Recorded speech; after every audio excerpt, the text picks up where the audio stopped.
Good morning, welcome to another homesteading family vlog. We have just a busy day trying to catch up post-Christmas here. Does anyone else's house look like a toy store threw up in there? Are we alone in this?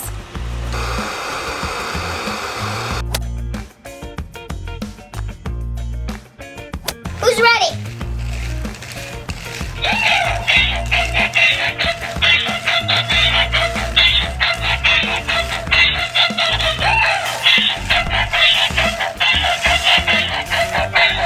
Where are you headed? To the chickens. There's a burglar in our house.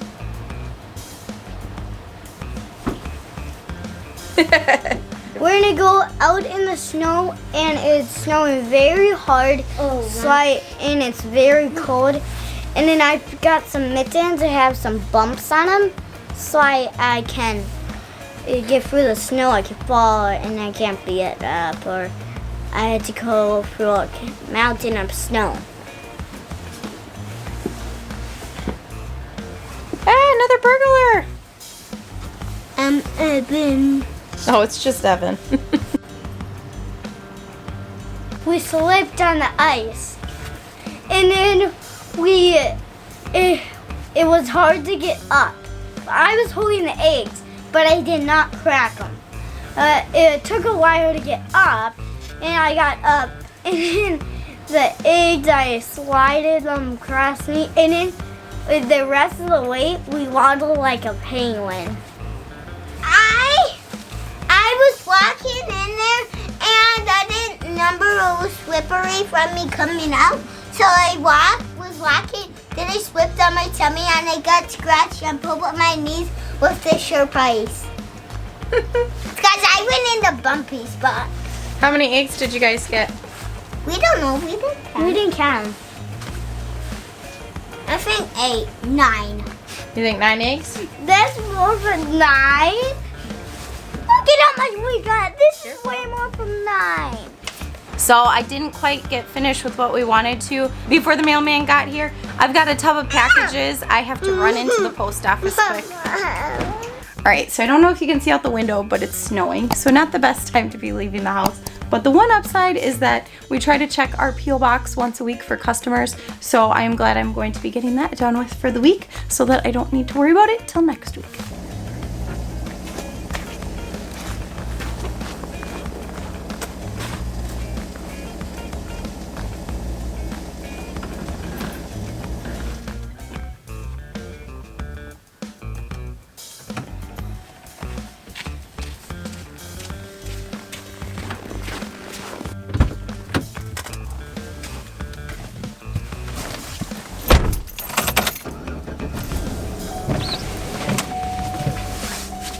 So I headed off to the post office to drop off those packages that I wanted to get out today. And while I was there, I checked our P.O. box and we had some coupons and we had a letter from someone. All right, everyone, so you are seeing this on a whole other day. We just got interrupted and we really needed time to sit down and acknowledge this letter from Eric as a whole. So we're gonna read parts of it to you and hopefully answer some of his questions and maybe address some of them in another video. So, Matt and Sara, howdy from the center of Kansas. I recently found your videos and am currently finishing binge watching them. Thanks, Eric. Your lifestyle encompasses everything my family and I are working towards. My wife and I have lived in the city for all of our lives. We are looking into finding about 15 acres or so in the country, away from things, and start homesteading. Sounds a lot like us, doesn't it? Yeah, we want to get a different place. Been saving for a while. Not roughing it, but have a hoop house, greenhouse, huge garden, even though I do not eat vegetables. That's kind of how I feel some days. I don't like a lot of vegetables either, but it's amazing when you grow things yourself how much you come to like things you didn't think you liked. And I can continue hunting to get meat.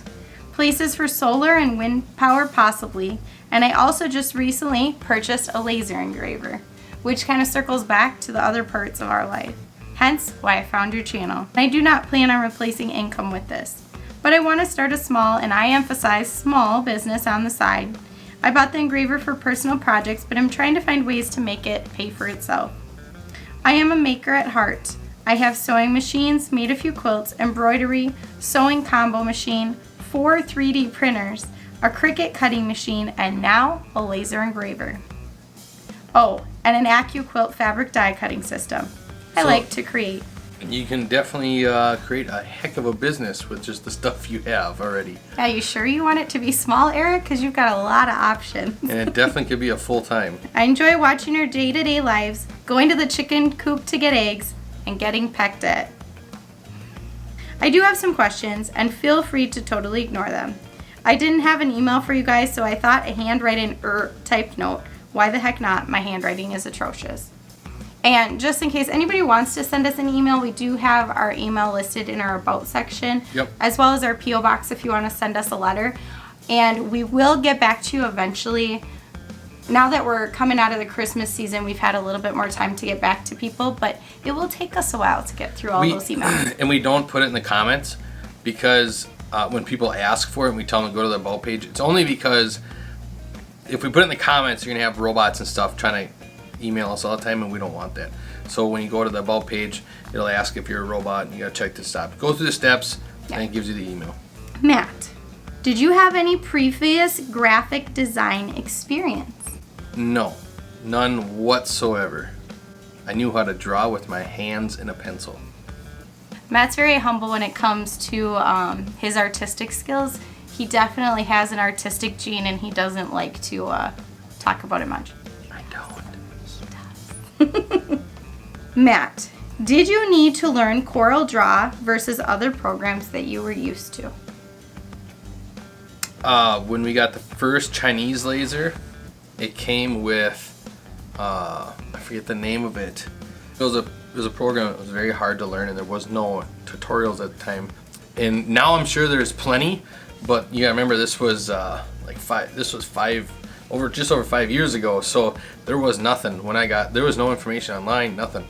I didn't like using that one, but when we got the Epilogue, the guy we bought it from said to use Corel because it's a lot easier and it was a cheaper alternative because you can go online and get the used ones or a CD and you don't have to buy the brand new one.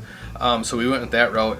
He kind of just showed me basically how to set it up, like set up your page so it's the size of your laser bed and set it up so you know how to do rotary, which that was it. I remember he taught me like 5 things. My mind was blown by that, and I just was trying to figure out like the best way I could do stuff. So then I went home and I watched some videos on how to use it, but it didn't apply like how I was using it. So it was all pretty much trial and error and just keep trying new things. Leave comments down below if you ever have any questions, or feel free to send an email or letter, and we will always do our best to try and help and answer them.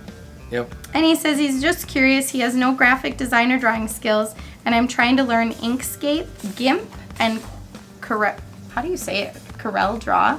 Corel Draw. I always call it Corel. Inkscape, I tried that too, and I did not like it. I don't know if it's still free, but at the time when I did it, or we did it, it was free. Corel Draw is way easier, for sure. And you can do a lot more with it. A lot. Also, do you have a system for keeping track of your expenses versus your income? As far as like the pricing and stuff, it's like retail on Etsy is going to be a little different than if someone brought in 100 cups to us. Then we would do the 100 cups at, we ask for the logo and then it's basically time. So whatever you charge for an hour, if it's $100 an hour, takes 2 minutes.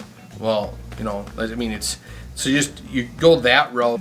I like that. Charging hourly. Figure out how much on average it costs. If you're doing a cup, figure out how much time it takes you to engrave your average thing. Somebody wants a really intensive design, upcharge for it. We actually charge an extra fee for a custom design. Eric has an example in here of something he's gonna make, so we won't tell you about that. But he is using a couple different parts of things to make one item, and his concern is that different things cost different prices, and somebody might want one of these and 2 of these, or 2 of these and 1 of these, and how do you figure that out? And I think this is something we run into all the time. We tend to offer everything. This was our problem when we started. We offer everything. We offer it in every color. We offer it in every size. We offer this, we offer that. We had to learn that you can't do that. Well, you can. You can. It just costs a lot of money, and that's the issue. Even if you're a small little business, to have every color and offer everything, if you're gonna have a fast turnaround shipping, unless you do the 3 weeks out and you order as they order. So I think the biggest part is to get your base fee. What does it look like when you have one of these and one of those? And have your couple things you offer for changing. And from there, if people want things different, they need to request it, and it's okay to say no, or it's okay to charge more to do that. Lots of other questions I have, not just about engraving, but I will stop for now. Thank you. Oh wait, one more for Sarah. You feed your sourdough starter every day? I'm feeding mine once every 3 or 4 days, unless I put it in the fridge. Wow, no wonder yours grows so much. I like that one. Yes, I try to feed our sourdough starter every day. Do I? Do I try to? Yes, I intend to feed our sourdough starter every day. Yeah, about 8 out of 10 days. Yeah, I'd say that's accurate. So I try to feed our sourdough starter every day, and the reason is that we have a family of 6. We eat 3 meals a day at home. Mostly all of us are here together, and we go through a lot of bread. That's the only bread we currently eat. I don't even remember the last time I bought a loaf of bread.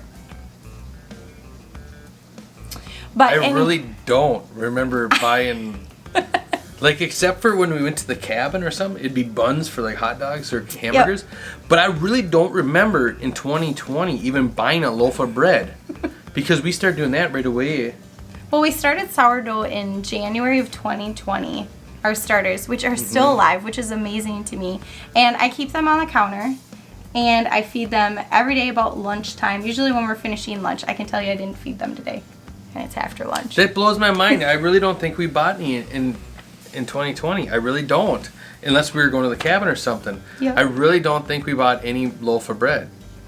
Look at the ingredients on the back and it makes you think, why are we eating this? Yeah, we went through a lot of bread. Whether we bought it or not, we've always gone through a lot of bread. Yeah. And it has been a game changer, I'd say. So we probably make 2 loaves of bread every 4 or so days, give or take. Just whenever my jars are getting full, I'll just make some, or whenever we really want bread.